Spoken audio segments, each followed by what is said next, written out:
दोस्तों, भारत अपने एक हिस्टोरिक ब्लंडर को सुधारने जा रहा है। नहीं नहीं, मैं काचा टीवू, कोकोस आइलैंड या ग्वादर की बात नहीं कर रहा। मैं बात कर रहा हूं 2010 में भारत के वो भूल की जिसकी कीमत चाइना भारत से अब तक वसूल रहा है। दोस्तों, यहाँ पे आप ये जो देश देख रहे हैं ये आसियान देश कहलाते हैं। आसियान दोस्तों, इनकी अगर आप देखें तो इकोनॉमिक इंटीग्रेशन है और ये साउथ ईस्ट एशियन नेशन से जिनका एक इकोनॉमिक एसोसिएशन है या फिर एक इकोनॉमिक यूनियन है। दोस्तों, 2010 में भारत ने इनके साथ किया था एक एफटीए और जब से वो एफटीए साइन किया है, भारत का जो आसियान देशों के साथ ट्रेड डेफिसिट था वो कई गुना बढ़ गया है। दोस्तों, ये 5 बिलियन से बढ़ के 45 बिलियन पे अब आ चुका है।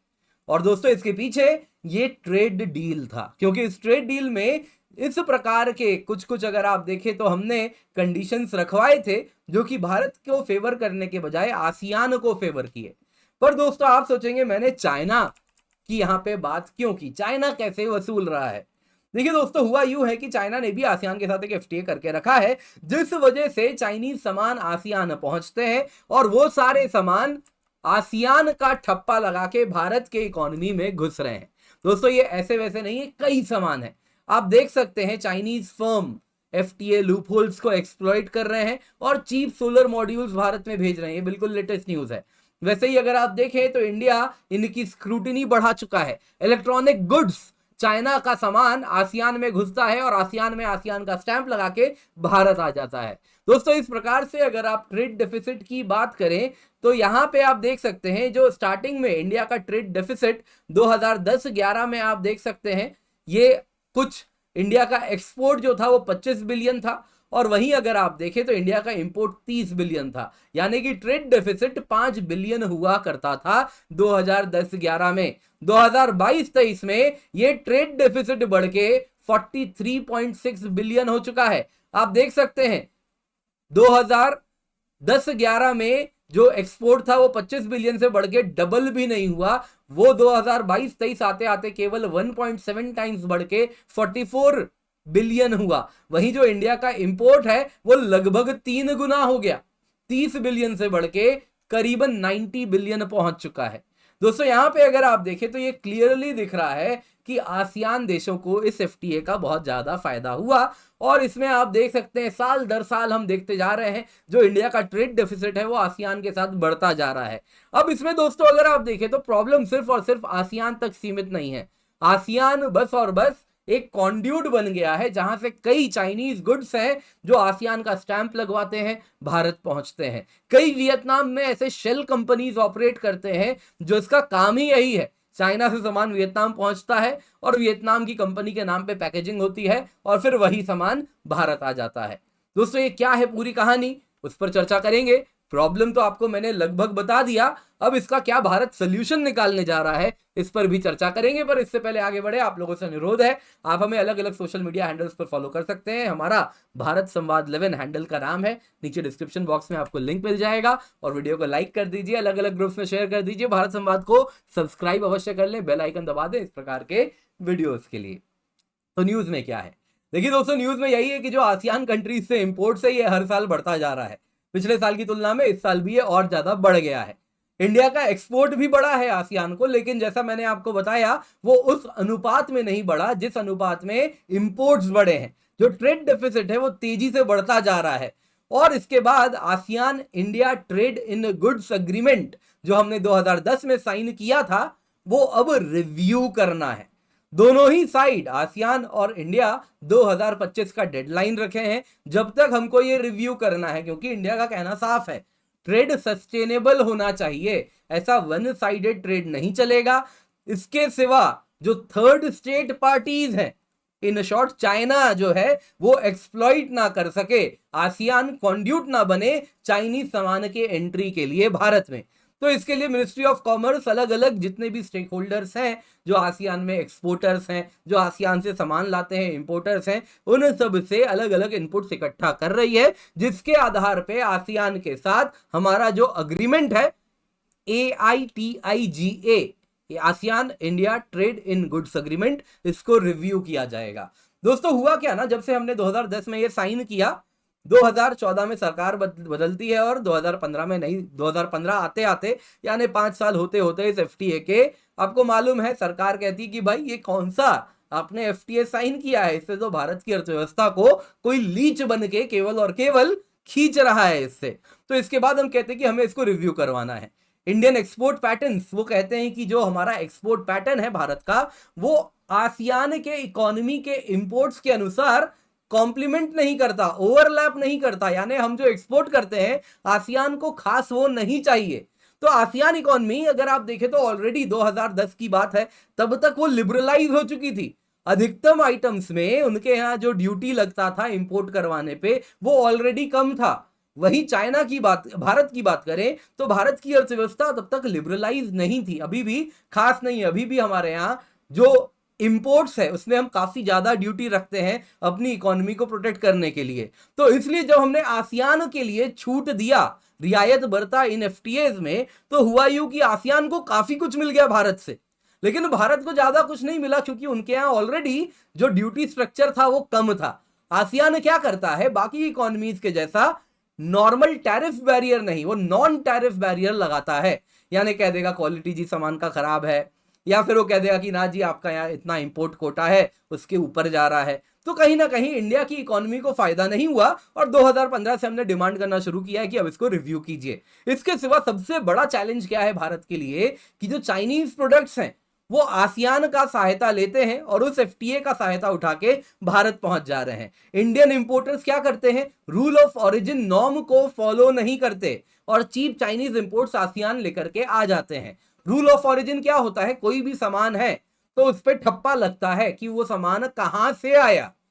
अगर वो चाइनीज ओरिजिन का है तो चाइनीज ओरिजिन का ठप्पा लगेगा। अब दोस्तों इसमें क्या होता है कि मान लीजिए मैं एक मोबाइल फोन बनाता हूं, अब मोबाइल फोन में मान लीजिए कुछ कंपोनेंट साउथ कोरिया का है, कुछ चाइना का है, कुछ कहीं और का है, तो मोबाइल फोन कहां का होगा कैसे पता चलेगा? इसके पीछे बड़ा सिंपल कंसेप्ट होता है कि कितना वैल्यू एडिशन हुआ। कुछ ट्रेड डील्स कहते हैं कि अगर 35% बाई वैल्यू एडिशन हो गया तो वो ठप्पा बदल जाएगा, जहां पे वैल्यू एडिशन हुआ उसका नया ठप्पा लग जाएगा। कुछ कहते हैं नहीं जी ये 40% होना चाहिए।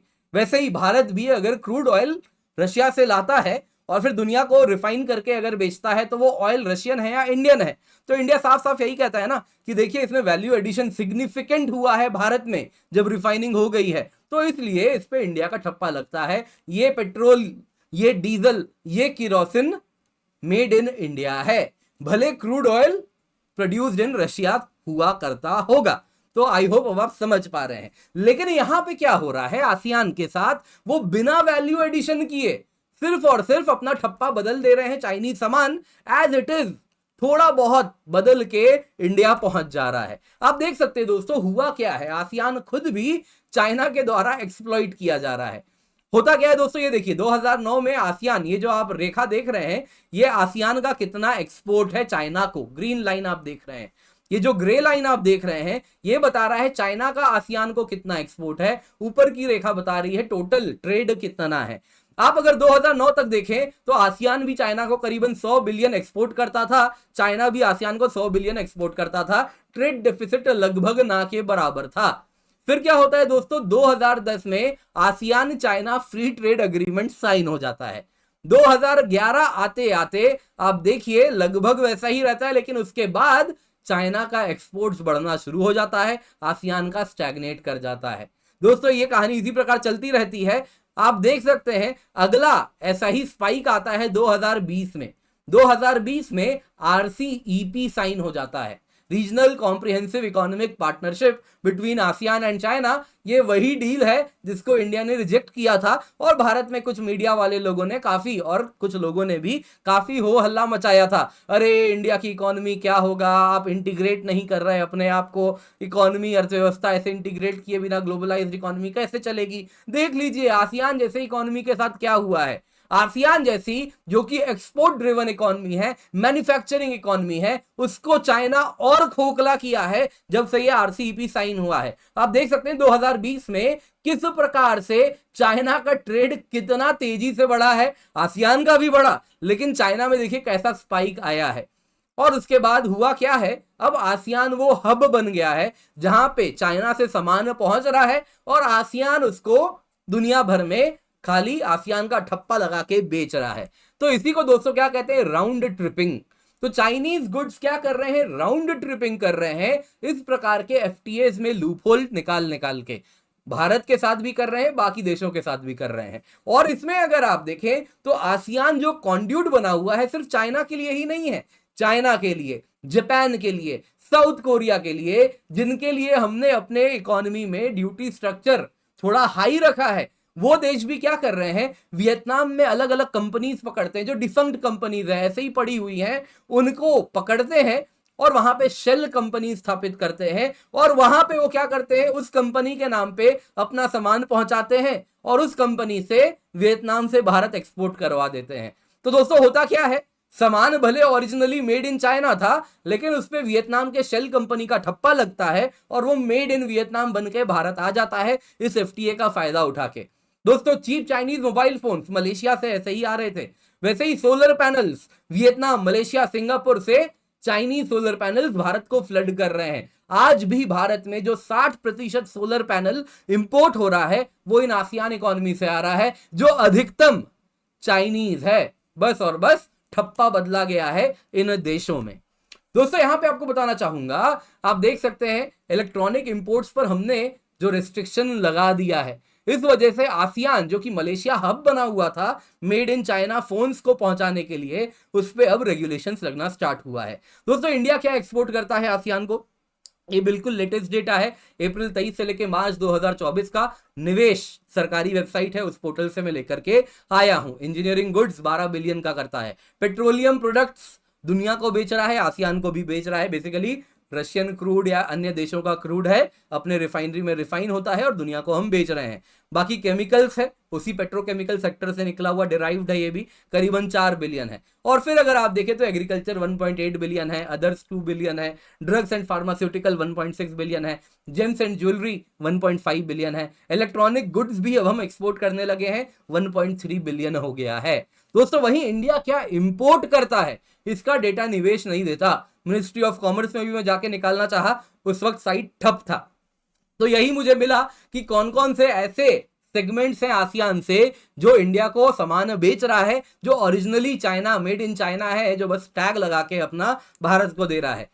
फोटोवोल्टिक सेल्स मलेशिया से आ रहा है 264 million, lithium ion cell Vietnam से आ रहा है, अगेन मेड इन चाइना है। Aluminium 80 million, semi finished stainless steel Indonesia से आ रहा है 624 million, again made in China है। वैसे ही प्लास्टिक्स मलेशिया से आ रहा है। नॉन मॉनिटरी अनरॉड गोल्ड, चलिए वो तो हमें गोल्ड लेना ही है कहीं ना कहीं से, तो वो 39.69 फिलीपींस से आ रहा है।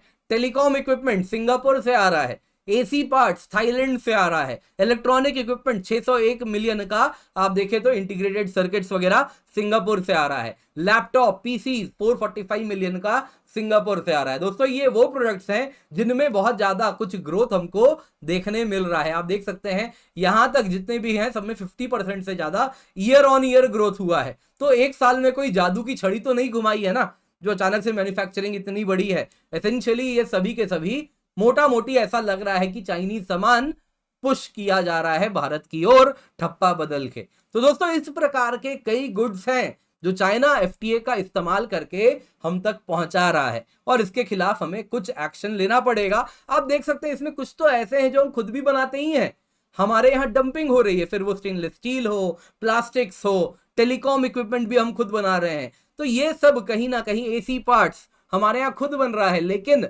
ये सब चाइना कहीं ना कहीं फ्लड कर रहा है इस आसियान को कॉन्ड्यूट बना के। तो अब सोल्यूशन क्या है, ASEAN FTA, India ASEAN FTA जो है वो रिव्यू करेगा, होना है। इंडिया ने ऑलरेडी अपना कुछ ड्यूटी स्ट्रक्चर जो इन्वर्टेड था उसको करेक्ट किया है। क्या मतलब हुआ, मतलब कि जैसे मान लीजिए एक लैपटॉप है, लैपटॉप बनाने में मान लीजिए जो ड्यूटी लगता है, लैपटॉप इंपोर्ट कराने में मान लीजिए 10% टैक्स लगता है, लेकिन लैपटॉप बनाने के लिए जो कंपोनेंट्स लग रहे हैं जैसे एलसीडी स्क्रीन हो गया, मदरबोर्ड हो गया, वैसे ही प्लास्टिक पैनल हो गया, ये सब बनाने में मान लीजिए उन पे 35% टैक्स लग रहा है। तो कोई भी अर्थव्यवस्था वो रॉ मटेरियल या फिर जो इंटरमीडिएट गुड्स है जिसको जोड़ के फिनिश प्रोडक्ट बन रहा है, तो वो फिनिश प्रोडक्ट इंपोर्ट कराना प्रेफर करेगी, क्योंकि उसमें तो 10% टैक्स लग रहा है, लेकिन उसको बनाने के लिए जो मटेरियल्स लग रहे हैं उसमें 30% टैक्स लग रहा है। तो इसको क्या कहेंगे, इनवर्टेड ड्यूटी स्ट्रक्चर है। होना क्या चाहिए, उल्टा, जो रॉ मटेरियल से सामान बन रहा है या जो इंटरमीडिएट गुड से सामान बन रहा है उस पर ड्यूटी कम होनी चाहिए, फिनिश प्रोडक्ट पे ड्यूटी ज्यादा होनी चाहिए। लेकिन इंडिया का इस प्रकार का कुछ इन्वर्टेड ड्यूटी स्ट्रक्चर है, जिसको हमने कुछ हद तक करेक्ट भी किया है, लेकिन अभी भी बहुत सारे चैलेंजेस हैं। इंडिया आसियान एफटीए में कहीं ना कहीं हम कहते हैं कि जो कंसेशन हमने तुम्हें जितना दिया उसके इक्विवेलेंट अनुपात में तुमने हमें नहीं दिया, नॉन रेसिप्रोसिटी रही है। वैसे ही तुम नॉन टैरिफ बैरियर का इस्तेमाल करते हो। हमारा जो एग्रीकल्चरल गुड जाता है कहते हो कि क्वालिटी ठीक नहीं है, दूध जाता है कहते हो कि ना जी आपके यहां तो फुट एंड माउथ डिजीज है गाय भैंस को, वो आप नहीं लेंगे। वैसे ही इंपोर्ट में आप कोटा लगवा देते हो। आप चाइनीज प्रोडक्ट्स को आपने जो एफटीए साइन किया है वो ज्यादा इजियर एक्सेस दिया है अपनी इकोनॉमी में कंपेयर टू इंडिया का सामान को जो आसियान इकोनॉमी में एक्सेस है, क्योंकि चाइना ने स्मार्टली डील किया था आसियान के साथ जब एफटीए साइन हुआ था। यहां पे इंडिया ने 2010 में चूक की थी दोस्तों। वैसे ही अब हम इसको करेक्ट करना चाह रहे हैं, कहीं ना कहीं ये सारी चीजें रिपेयर वापस से ठीक करना चाह रहे हैं। वैसे ही अगर आप देखें तो रूल्स ऑफ ओरिजिन को लेके इंडिया का कहना है कि देखिए हमने ऑस्ट्रेलिया के साथ, यूएई के साथ एफटीए साइन किया है, जिसमें हमने साफ साफ रख दिया है कोई भी रूल्स ऑफ ओरिजिन में अगर मिस रिप्रेजेंटेशन करेगा, गलत फैक्ट देगा, तो उसके ऊपर पेनल्टी लगेगी, तो वो भी लगाना है। इसके सिवा हमने ये भी इंश्योर करवाना है कि अभी जो एफटीए वापस से रीडिजाइन करके 2025 में आएगा, उसमें ये जो आसियान इकोनॉमी है, ये लेबर लॉ, इन्वायरमेंटल कंडीशन, इन सब का फायदा ना उठा लें नॉन टैरिफ बैरियर को फर्दर बढ़ाने के लिए। वरना वो साफ साफ कह देंगे जेंडर राइट्स, दुनिया भर की चीजें हैं कि ना जी आपके यहाँ तो जो वर्कर्स काम कर रहे हैं उनके साथ ये होता है, आप एनवायरमेंट को नुकसान पहुंचा रहे हो इसलिए आपके सामान को नहीं आने देंगे, तो वो सब ना हो। तो ये भी हमें इंश्योर करना है, क्योंकि ऑलरेडी नॉन टैरिफ बैरियर का बहुत ज्यादा इस्तेमाल करते हैं। दोस्तों उम्मीद करता हूं आपको ये वीडियो पसंद आई होगी, लाइक जरूर कीजिएगा, ज्यादा से ज्यादा लोगों के साथ शेयर करें, इंस्टाग्राम पे भारत संवाद 11 हमें फॉलो करें। इसके सिवा वीडियो शेयर करें, भारत संवाद को सब्सक्राइब करें, और एक वीडियो आ रही होगी इसको भी अवश्य देखिएगा।